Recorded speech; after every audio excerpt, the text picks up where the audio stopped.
política de segurança no trabalho. Olá, está começando o programa Bate-Papo sobre Segurança do Trabalho comigo, Edson. Hoje vamos conversar com a engenheira civil e de segurança do trabalho, Érica. Ela vai falar sobre o tema Política de Segurança do Trabalho, sua importância e etapas de implementação. Seja bem-vinda, Érica. É um prazer recebê-la. Agradeço o seu convite.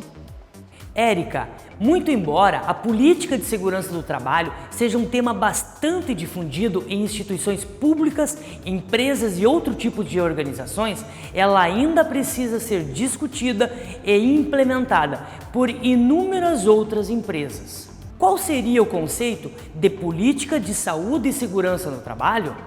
Então, Edson, a política que trata da prevenção de acidentes é diferente de outras políticas empresariais somente no conteúdo, embora os conceitos sejam os mesmos.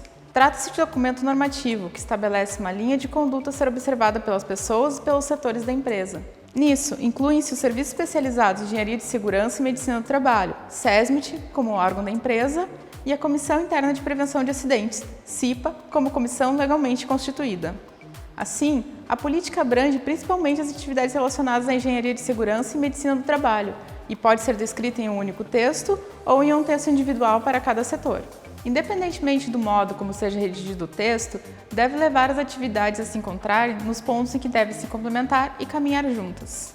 A política de saúde e segurança no trabalho é um instrumento utilizado pelas organizações para definir normas e práticas a serem exercidas e ou aplicadas aos ativos, que são os funcionários, clientes e prestadores de serviço. Essas orientações devem ser coerentes com as características da organização, com seus processos e produtos, bem como a cultura e a personalidade da empresa e com os objetivos traçados pela gestão.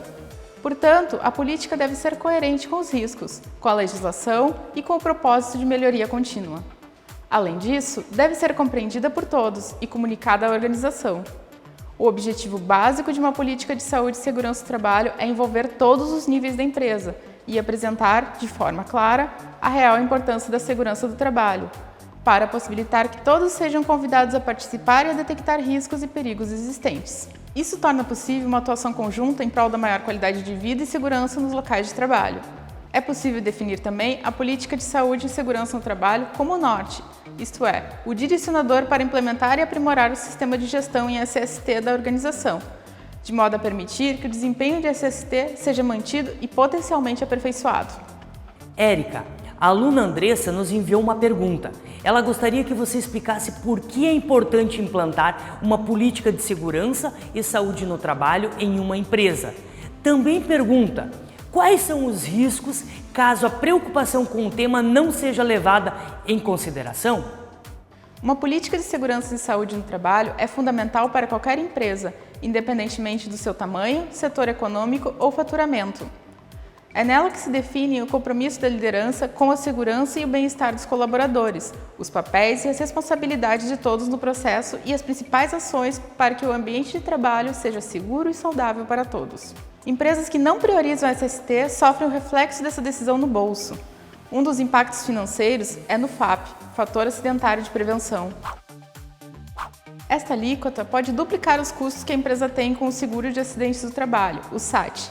Se não houver uma gestão de SST com foco em reduzir a frequência, gravidade e custos com acidente de trabalho, as despesas podem chegar até 6% da folha de pagamento por ano, dependendo do setor em que a empresa se enquadra. Além disso, uma gestão ineficaz de SST custa caro para a empresa que oferece planos de saúde. Com a crise econômica, os custos médicos e hospitalares aumentaram 17,1% em 2015. Como referência à inflação, IPCA foi de 8,9% no mesmo período. Em consequência disso, várias operadoras de saúde aumentaram em até 100% os valores dos contratos renovados com os clientes corporativos durante 2015, sendo que o aumento foi maior nas empresas com alta sinistralidade, taxa que representa o uso do plano pelos funcionários. Empresas que investem na segurança e no bem-estar de seus colaboradores têm um diferencial competitivo, algo que é fundamental nesse grave momento de recessão. É muito comum que a saúde seja vista como um custo para o empresário, mas, quando ele investe no bem-estar da sua força de trabalho, gera, mais adiante, uma economia com doenças que foram evitadas, além de ajudar as pessoas a serem mais saudáveis, engajadas e a mostrarem mais resultados. Isto é o valor agregado para o negócio. Quais ações a empresa deve adotar para mitigar impactos negativos na saúde de seus trabalhadores e o que deve ser levado em conta nessas ações?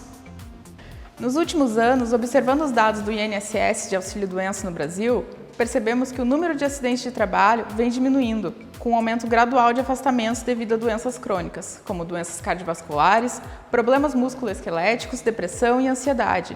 Isso requer que os programas de SST tenham planos de ações que vão além do ambiente físico, cujo foco são apenas as questões ocupacionais. É necessário que a empresa olhe também para o ambiente psicossocial, ou seja, as relações de trabalho com colegas e com as lideranças. Deve ainda, e com recursos pessoais para a saúde, estimulando a mudança de comportamento dos trabalhadores, para aquisição e manutenção de um estilo de vida saudável dentro e fora do trabalho e envolvimento da empresa com a comunidade.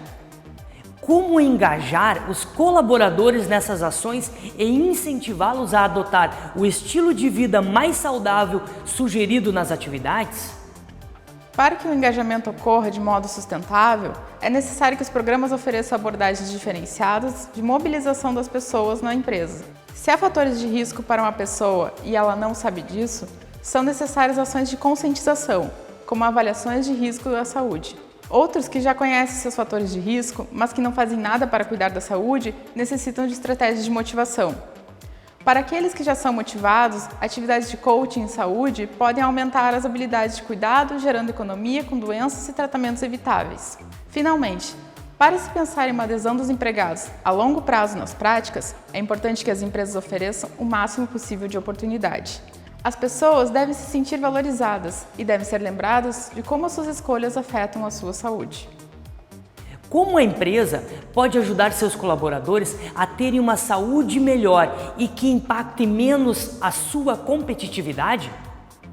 É importante que as lideranças das empresas tenham acesso a ferramentas de gestão com baixa complexidade e alto impacto, que apoiem a construção de estratégias de saúde populacional em seus ambientes de trabalho. Uma abordagem de destaque é o modelo de ambiente saudável da Organização Mundial da Saúde, a OMS. Segundo a OMS, para que um programa de saúde em uma empresa dê certo, são fundamentais 5 fatores: comprometimento da liderança, envolvimento dos trabalhadores, respeito à ética e às legislações vigentes, integração e sustentabilidade das ações e um processo de gestão de segurança e saúde do trabalho que permita melhorias contínuas das práticas de prevenção e promoção. O aluno João Paulo pergunta: qual é a estrutura necessária para a implementação de uma política de saúde e segurança no trabalho? João Paulo, excelente pergunta. A política de SST deve ser formalmente estabelecida e aprovada pela gestão de topo, ou seja, a direção, a gerência ou a administração da instituição. Segundo a norma ISO 45001, a direção deve estabelecer, implementar e manter uma política de saúde e segurança ocupacional que inclua um comprometimento em prever condições de trabalho seguras e saudáveis para a prevenção de lesões e doenças relacionadas ao trabalho. Além disso, ela deve ser apropriada ao propósito, ao tamanho e ao contexto da organização e à natureza específica dos riscos e das oportunidades de SSO. É importante citar que, quando uma organização tem consciência dos riscos e dos perigos a que seus trabalhadores possam estar expostos, ela concretiza uma das etapas mais importantes para a consolidação e o suporte dos principais métodos de prevenção.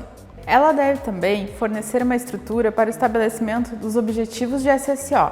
Assim, os compromissos assumidos pelas declarações na política de SST devem ser definidos de forma clara pelos objetivos. Isso é, deve ser evidenciado o que a empresa pretende realizar para cumprir o compromisso declarado na política de SST. Inclua um comprometimento em atender aos requisitos legais e a outros requisitos. Este comprometimento pode ser declarado por expressões diretas ou indiretas, tais como atendimento dos requisitos legais e outros, cumprimento das legislações aplicáveis e de requisitos de partes interessadas, harmonia e atendimento à legislação vigente e às demandas de outras partes, cumprimento dos requisitos legais e de partes interessadas, atendimento de suas legislações aplicáveis e requisitos de outras partes interessadas, inclua um comprometimento em eliminar perigos e reduzir riscos de SSO. Inclua um comprometimento com a melhoria contínua do sistema de gestão da SSO. Assim, com relação à melhoria contínua, o texto da política deverá conter declarações que explicitem esse compromisso da alta direção. Por exemplo, Compromisso com a melhoria contínua. Busca da melhoria contínua. Busca da excelência em SST. Foco na melhoria do desempenho de SST. Inclua um comprometimento com a consulta e a participação dos trabalhadores e, onde existam, representantes dos trabalhadores. A política de SST deve ser devidamente documentada, implementada e atualizada.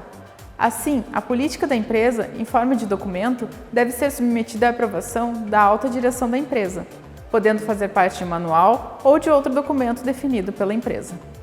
Posteriormente, deve ser implementada, isso é, praticada pelas pessoas da organização que estejam conscientes de sua responsabilidade individual no cumprimento dessa política.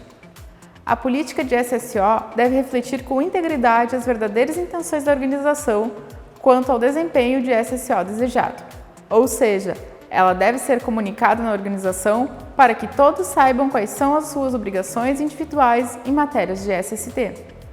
A divulgação pode ser realizada em eventos internos, como seminários, treinamentos, reuniões, em impressos como cartilhas, folhetos, folders, e-mails eletrônicos como intranet, e-mail, website e por atendimento telefônico, isso é, o responsável pelo atendimento inicial deve fornecer a política ao solicitante ou encaminhá-lo à área responsável pela informação. Enfim, pode-se dizer que a organização deve definir a forma como a política de SST estará disponível ao público, de acordo com a publicidade e os efeitos desejados. A política de SSO deve, ainda, estar disponível para as partes interessadas e ser pertinente e apropriada, e o modo como a organização a disponibilizou deve ser evidenciado. É necessário, mesmo com a política de saúde e segurança implantada, analisar os riscos e o que pode acontecer quando da ocorrência de um incidente, de modo a reduzir os impactos causados por eles. Isso significa que, quando ocorre um acidente, é importante saber os procedimentos a serem realizados para a recuperação dos danos de forma eficiente, com o mínimo custo possível e o menor impacto para a organização.